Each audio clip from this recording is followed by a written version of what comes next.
Right, a very warm welcome to Tobias Erfurth, Head of IR of Symrise. Thank you very much for joining us. First of all, let me congratulate you to the fantastic achievement in the Europe Executive Team Survey 2020, where you ranked overall in first place in the chemical sector, I should say.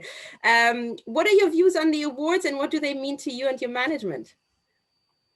Hi, Amani, thank you very much. Well, first of all, we are super proud. That's really something you can really show off a little bit internally and externally, but of course, mainly internally, because most of these people do not even know what we are doing. And with we, I talk about my little team and I talk about my CEO, my CFO, and glad that those also got an award. So I was not showing off. I could congratulate them and then they needed to congratulate myself. This was cool. So the first thing, definitely proud. The second is a little bit more difficult to answer because you never know what other people think about you. It's just, you have no clue. You have a meeting, you go out and maybe they buy the shares, yes or no.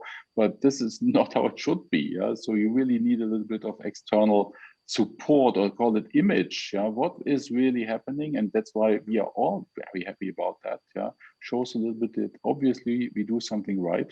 So it's super, we are super thankful for that. That's a long answer to your question. No, very good. Perception is reality, as they say. So I guess we all went through a tough year last year, and you, Symrise, didn't only go through the pandemic and are still going through it, but you also had a cyber attack to deal with. Share with us a little bit your best practices and how did you overcome those challenges? That's a good question. You know, this old joke, crisis, what a crisis. But we had two crises last year. So first of all, like everybody of us, starting in March, the Corona crisis, and maybe some words on that. I'm really happy to be in a company where we do food and also hygienic things. So of course you can talk about others, but that's also part of our business. So we were super lucky that all our products could still be sold in supermarkets. And of course, you make a little bit better margin with perfume, which you cannot buy in the supermarket, than with floor cleaners, which you can buy in the supermarket. But in the end, hey, I'm happy to offer floor cleaners. So yes, all in all, we were pretty well with the crisis. Not the expected 5 to 7% organic growth, but definitely something between 3 and 4, because we shifted. We could shift production into areas which were needed, and we could reduce in areas which were not needed. So all in all, pretty stable. And I think for such a year, even a 4% growth would have been just amazing. So this was the first part of the answer. Then middle of December, something happened which nobody expected, especially not myself. I was looking forward for vacation. And then we had a cyber attack. And this is something so crazy. Someone went into your system one day, you never know when. So now we know it, but I can't share too many details, but more and more we realized, oh my God, this is something big. And then we decided not to pay any money. We decided to cut everything we could do, internet, email. And can you imagine how to work without internet and email? It doesn't work. So we shifted into WhatsApp, into mobile phones, and everybody needed to clean his computer because we shut down everything. Production, offices, everything. And one day after the other, we could improve again. And I think from the beginning of January on, we were back on stream. But now we have a huge backlog because people still wait for some products, but it's getting better and better. So no bad blood. Everybody was more or less understandable. And this was so surprising for us. We thought they will also, if you can't deliver, we go somewhere else. And they said, oh God, you have a cyber attack. We had the same, but don't tell anybody. So this was more or less our experience. So this was the second crisis. Maybe in some numbers, we still achieved growth close to 3%, and we still achieved a margin above 21%. So it's not that we are like, oh my God. I think it was really bad year, really tough year, and hopefully getting better this year. And well, fingers crossed. Don't sleep before the end of the year. You never know what's happening in the middle of December. But obviously being prepared is important. And I guess we all went through a very rapid adoption of technology. You even different platforms, including WhatsApp and other chat functions, to continue your engagement with your investors during the crisis. But before that, we all know that IR is going through a digitization process. What are the tools and tricks that you have up your sleeve with regards to moving into that direction and making IR more efficient? Oh, good point. I think we are efficient, because if not, we would not get an award, and we are only 2.5 people in IR. So somehow we are efficient. But if this is technology, or we are just happy with long-term shareholders, or the story is so good it sells itself, no clue. That's why we always need some studies, some perception studies, etc. But all in all, I think the main tool we use in IR at Symrise is one of these typical platforms. It's a mixture of research access, share price access, comparables access. You can see you can do a kind of shareholder ID. You can do the comparisons to others. So one of these main software tools. The most important for me is the tool in that called customer relationship management. So I really take my investors as customers. It's like a sales relationship management. So we need to write in whom did we see, what did we talk about, blah, blah, blah, all the stuff. I think most of the people watching this know this, but without that, you cannot work. That's the first thing. And now looking more effective, of course, you need to make sure that you don't see the same investors 12 times a year. So you try to avoid that a little bit, and you need time to find shareholders that could be a major shareholder in your company over the next 5 years. So that's maybe the most interesting job we do. But this is also supported by technology, of course. Now, how should I know who might buy my shares in China or Australia or wherever? So this is already daily work for us. If it's perfect, I don't think so. But I feel definitely better than I felt 10 years ago, when I had none of these systems and everything was in Excel and Word, and you hoped you remember a face. Then, of course, there are some, good point. There are some of these social platforms. I don't use them very often, but it's always nice to just see a face of someone before you call them. So this is, of course, digitalization. And there's something funny going on at the moment, because our corporate communication, they want us to do something like a chat bot. I did not even know what that is 2 weeks ago.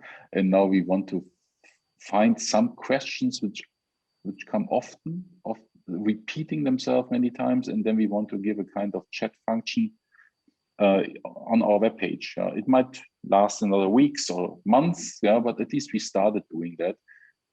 Honestly, I'm maybe too old for these things. So that's why I think, I don't think it works, that someone buys my shares just because of a chatbot. But maybe it frees time for other investors if some investors only have some easy questions. So that's definitely a project at the moment, kick off tomorrow, by the way. If there's more, I'm sure. If there will be a fully digitalization and automatization, I don't hope so, because this would kill my job. So I hope it will be somewhere in between. Relationship with people, and definitely more data based on software. And automation. And obviously you have a relatively small IR team compared to some of your peers in your sector. You have also been actually recognized for the ESG metrics in our survey. And you've recently also been mentioned in the news because of the environmental impact that you've had. Share with us a little bit about your ESG journey, where you're at, and how do you find alignment with investors on the metrics that you identify? Well, that's my special baby, because I really like ESG for decades, and well, the more we think about the world, I think we more have to think about ESG. But the good thing, when I started at Symrise, they have been really good in E already at the time, environment. And I was really surprised how strong they were. And the main reason for that is not a secret. The clients want it. The big clients, and you know them all, I'm sure you know all of our clients, at least the top 100, all these clients, they more and more go into the direction of green, and green again. Sustainability, traceability, ingredients, chemical-free, whatever you want. They want us to be clean. So we did that for the clients. And at that time, investors were not so interested. The S in social for in ESG, it was never such a topic. It was mainly for HR. We want to attract talents, but not very on a high level. And the G, governance, also not so much. We had the German Corporate Governance Code done. And then this was, I would say, the world 10 years ago. And now you ask for the journey. So it's like the last years, this was just amazing fast. Because the E got more important. The social came up. And you know, some of these initiatives, women in workforce or workforce disclosure initiatives and everything. How could we treat our people in Bangladesh, and what about child labor? So this came up dramatically, and we are getting better and better there. And of course, safety aspects, injury quota, and all of that. And then the last one, which is something new for me, because in the past, the governance was really only related to legal. That's it. And a little bit in front of the AGM, the annual general meeting. That's it. Corporate Germany 10 years ago. And now this all changed. So they want to talk to the chairman. They want to know his view. They want to talk to him without the CEO, something like that. Oh my God. And good thing we got a new chairman last year in summer, and he's so agile and he's super interested. So my journey at the moment is more on the G side. And but it's not on an isolated basis, because these are the same investors. They are no longer only focusing on S and that's it. They come with their team. And we see this from our big investors, more and more coming with big teams. They are so deep into these topics that I always need to pick someone from my special teams, like from environment, like from HR, like whatever, governance, legal. This is amazing. I love it. And I think that's the right way. So yeah, fingers crossed, nice journey. What needs to be done? That's maybe something which helps the people that look at us. IR needs to keep the, let's say, the relation role, because most of these E people, they never talk to investors, but they're really experts in their field. The social is the same, and governance, usually it's a legal department. But the investors don't want to talk to three people. They want to talk to someone, one who knows everything. And of course, you cannot know everything, but you need to give them the feeling that you are the one knowing everything, and then you need your experts aside. So to everybody in IR, that's definitely part of the future of IR, because it will no longer be only a financial report and a sustainability report. It will be one report in 2 years, 4 years, 5 years. Yeah. Agreed very much. And obviously, according to a previous poll that we've actually conducted, we understand that investors are actually recognizing the threat of activism coming, over the next 6 months, 12 months. It's certainly increasing. The flip side of that is that corporates are actually not that prepared with regards to a strategy in place and the engagement in the back pocket. What is your view on activism, and what do you have in place in terms of strategy? Well, one of our competitors got an activist last week, and the first reaction was they wanted to have 3 new board chairs for them.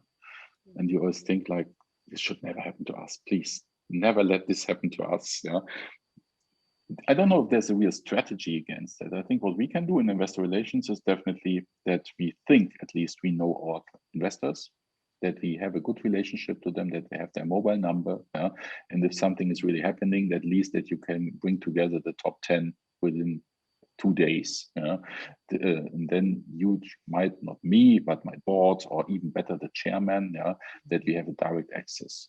And this was also part of my governance strategy since last summer. I'll call it Governance Roadshow. Our top, I would say, 15 investors know the chairman now.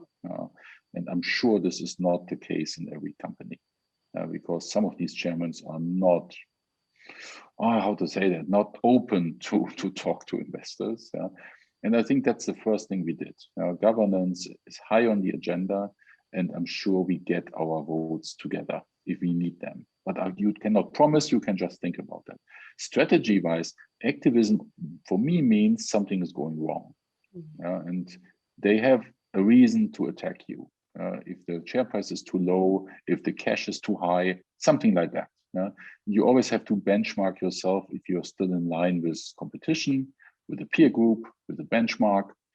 And that's a daily business. It's an ongoing business. I cannot exclude that it might happen to us, but I hope there's nothing that obvious. Or if so, I hope people tell me up front that there's something so wrong with us. You have to be careful. And at the moment, I don't see it, but of course, it's not an excuse. Others didn't see it themselves, and it happened. Difficult to say. Definitely, again, good for investor relations. Because if this is happening, and this is maybe a learning from everything in the past, when something goes wrong, you get so much more power. Because in the past, people said, that's not important, forget it. And then it is important from one day to the other. And activism might be something like that. So no, I'm not afraid, but keep our eyes open. Stay close to the investors, I guess.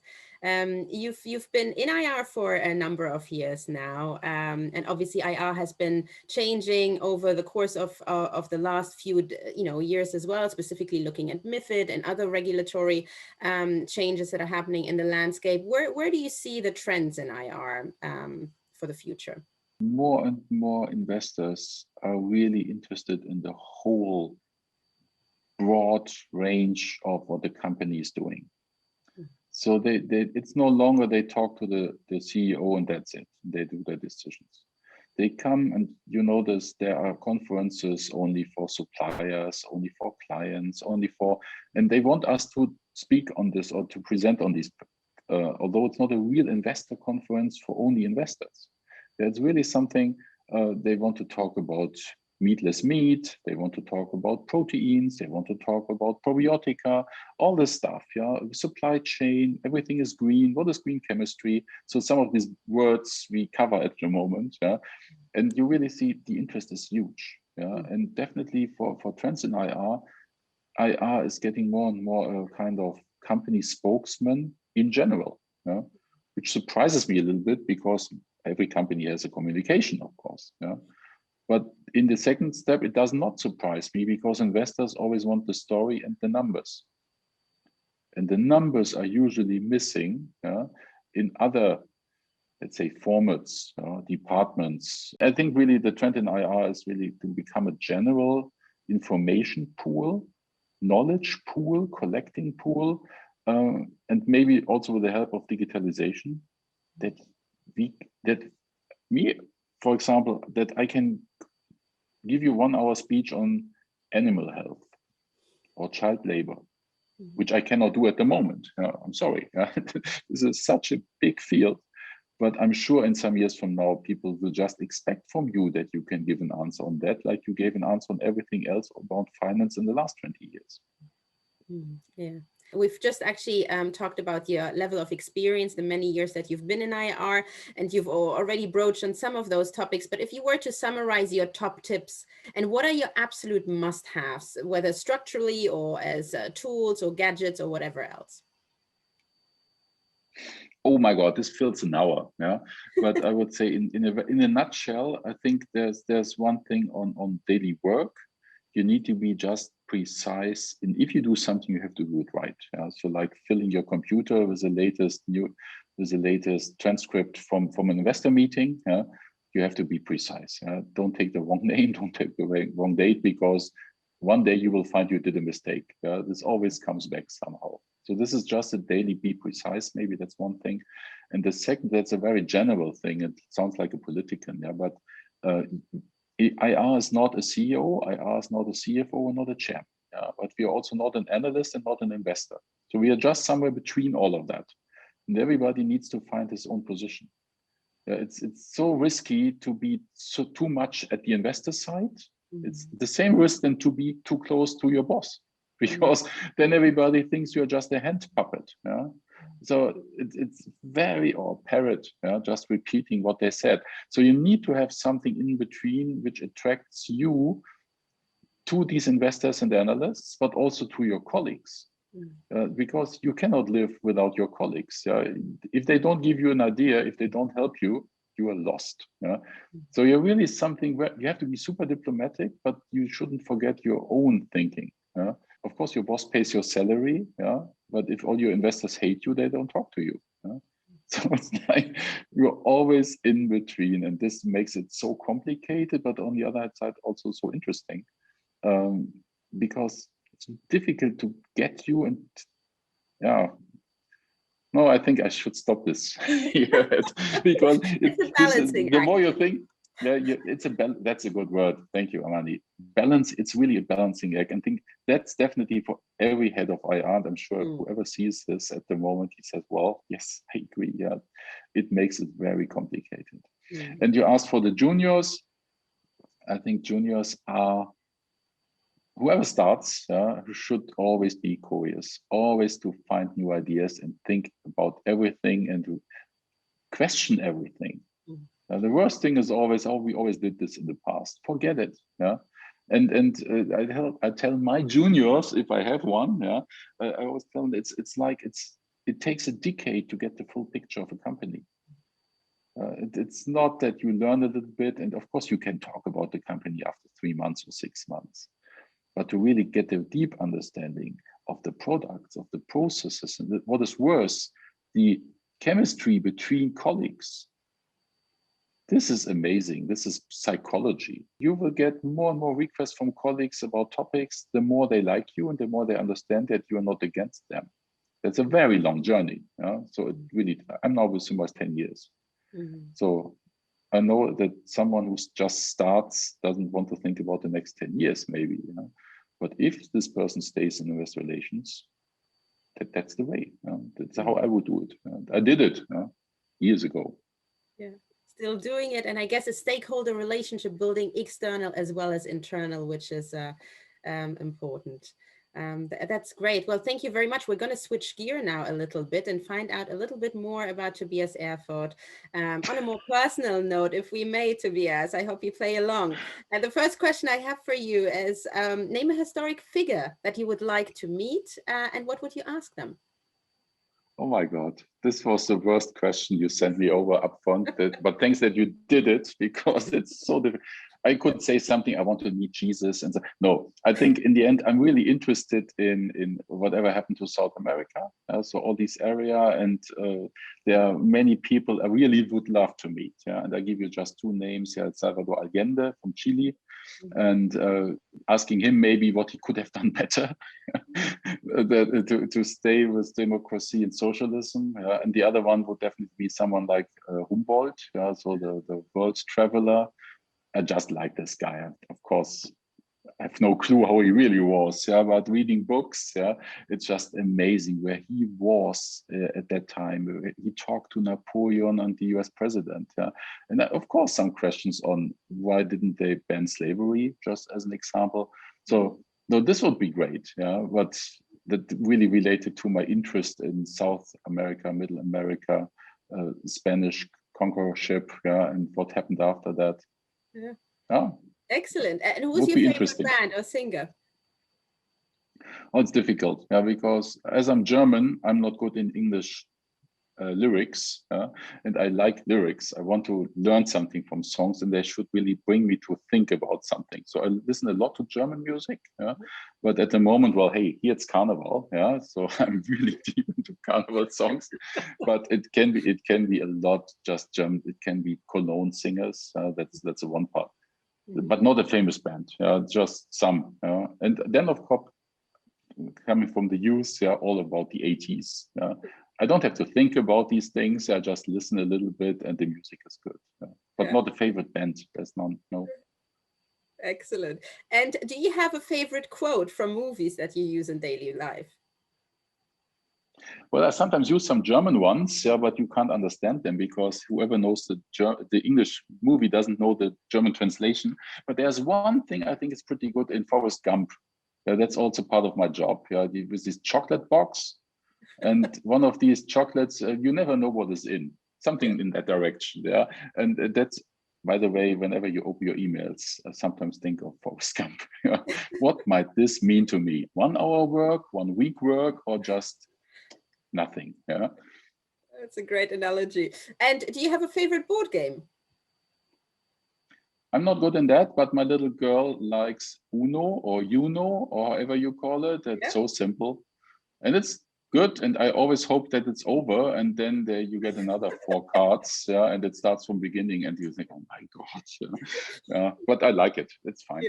You clearly enjoy that. And a personal objective for 2021. Oh yeah, there are 2 things. The one looking back into Corona, of course, what was not that bad? There have been many things not that bad.